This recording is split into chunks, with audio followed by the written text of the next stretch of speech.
Bonjour, alors avant toute chose, eh bien comme me l'a rappelé hier Pascal Nègre, hier nous étions le 02-02-2020, donc c'était un jour palindrome, c'est-à-dire que l'on peut le lire de droite à gauche et de gauche à droite, et il y en a 366 en 10 000 ans, donc je crois comment dire, on le vit une seule fois dans sa vie, donc c'est pour ça que j'en ai fait un t-shirt 02-02-2020, Once in a Lifetime, donc ça veut dire une fois dans ta vie. Voilà, sinon, alors, petit résumé des 12 coups de midi d'aujourd'hui. Alors, Jean-Luc Reichmann est arrivé toujours en silence. Le maître de midi, ça y est, je vais trouver un nouveau surnom. Vous connaissez les palais bretons, donc les palais bretons, ce sont des petits gâteaux, donc bon, et puis comme il est pas moche, je l'appelle le palais breton. Ah, qu'est-ce qu'il est drôle. La petite famille était toujours réunie.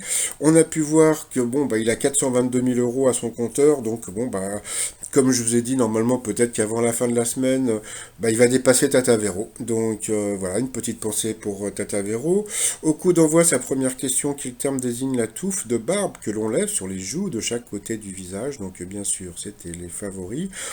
Jean-Luc Reichmann nous a sorti une photo de lui quand voilà, il était plus jeune avec des favoris.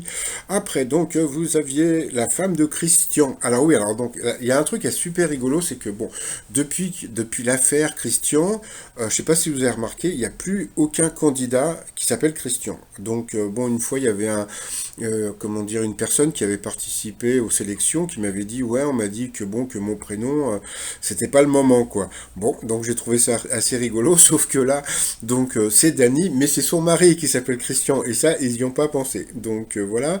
Vous aviez aussi la très jolie Emma, et vous aviez le très sympathique Jasmin, qui avait un très joli prénom. Alors, pour Dany, avec son mari Christian, qu'on peut voir là, c'était le barbu, hein, donc il a l'air tout à fait normal. Sa première question, quelle ville a été désignée capitale française de la malbouffe? Donc c'était Bordeaux. Pour Emma, qui était contorsionniste, donc je sais pas comment elle fait, mais bon, bravo à elle. Pourquoi les macaques japonais ont-ils le visage et les fesses rouges? Eh bien, c'était pour être plus sexy. Pour le très sympathique Jasmin, qui avec sa copine, je crois que c'était Julia, on dansait sur un jive, donc c'était super impressionnant. Donc franchement, c'était la classe. Donc sa question, quel procédé est utilisé depuis longtemps pour recruter les musiciens des orchestres symphoniques? Eh bien, c'était les auditions à l'aveugle derrière des paravents. Pour le maître de midi, dans quel pays se trouve la ville de Gand? Donc c'est en Belgique. Bonjour aux Suisses.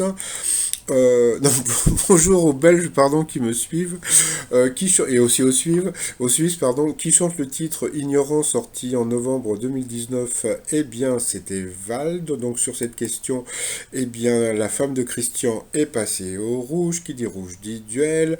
Elle n'a pas pris le maître de midi, mais elle a pris Jasmin, qui a eu une question qui n'était pas évidente. Que représente la première photo prise par Neil Armstrong lorsqu'il a posé le pied sur la Lune? Je ne suis pas sûr que le maître de midi ait connu cette réponse. Donc, voilà, donc elle aurait très bien pu l'éliminer. Donc, c'était une poubelle. Bon, franchement, pour le savoir, ce truc. Alors ensuite, eh bien, Dany, Eric et Emma sont retrouvés au coup par coup.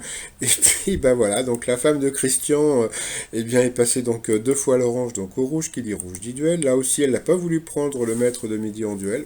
Tant pis pour elle. Donc, elle a pris Emma, qui a une question qui était super dure aussi, qui a été professeur de maths, de physique, de chimie dans le secondaire après avoir fait l'école normale supérieure. Donc là-dessus, on aurait pu penser à Bernard Werber, bon, peut-être pas à Bernard Thibault, puisque bon, il a l'air un petit peu plus ouvrier, etc. Bon, passons. Mais franchement, c'était une question qui était vraiment pas évidente. Eh bien, c'était Bernard Ménez. Et ben là aussi, eh bien, le maître de midi aurait pu être éliminé s'il avait été pris en duel. Mais bon, chacun fait ce qui lui plaît.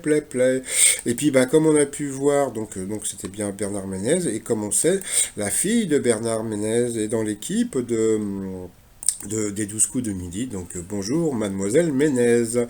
Donc ensuite, eh bien, Dany et Eric se sont retrouvés en coup fatal. Et puis voilà, comme d'habitude, le maître de midi a été plus fort. Bon, juste une petite question qui m'a fait beaucoup rire. Je trouve que c'est... Parce que autant vous avez la question coquine, et là je trouve que c'est la question concon. Quel liquide obtient-on en trayant un bovin? Bon, passons. Donc ensuite, eh bien, Dany a eu droit à son petit bisou par rapport au coup de maître. peut-être bien ça commencer par des questions assez simples. Comment est-on quand on est fumasse? Donc bien sûr, on est furieux. Après, bah alors là, c'était une question qui n'était pas évidente. Donc vous voyez, quand la production veut, elle peut. Mais bon, passons. Dans la série Buffy contre les vampires, quel vampire surnommé Williams le sanglant tombe amoureux de Buffy? Donc il a dit Angel, c'était Spike, donc c'était pas évident. Quelle Miss a été couronnée Miss France 2020? Donc bien sûr c'était Miss Guadeloupe. D'après le titre du premier album de MC Solar que récolte celui qui sème le vent, donc bien sûr c'était le tempo. Et puis comment appelle-t-on dans la loi de travail pour un salarié pour ne pas être en permanence joignable pour des modifs liés à son travail? Donc c'était le droit à la déconnexion. Donc là c'était pas évident non plus, mais bon, bah, les réponses étaient un peu ambiguës, donc voilà. Par rapport à l'étoile mystérieuse, bon bah ça ne bouge pas, donc c'est toujours le papa de Benjamin Castaldi. Puis bon, comme je vous ai dit hier, hein, en haut à droite, vous pouvez voir, comment dire, les œufs du téléphérique de Grenoble, parce que donc Jean-Pierre Castaldi est né à Grenoble. Donc voilà, donc là je vous mets la petite feuille Wikipédia, comme ça vous pouvez voir un petit peu le pourquoi du comment, etc., etc. Et puis bah pour finir, bah pas de petit t-shirt parce que je vous l'ai mis en début d'émission, en début de vidéo, pardon. Et puis bah sinon, bah je m'associe à Jean-Luc Reichmann et à la petite Justine pour vous souhaiter une très très très très très bonne journée. Bye bye.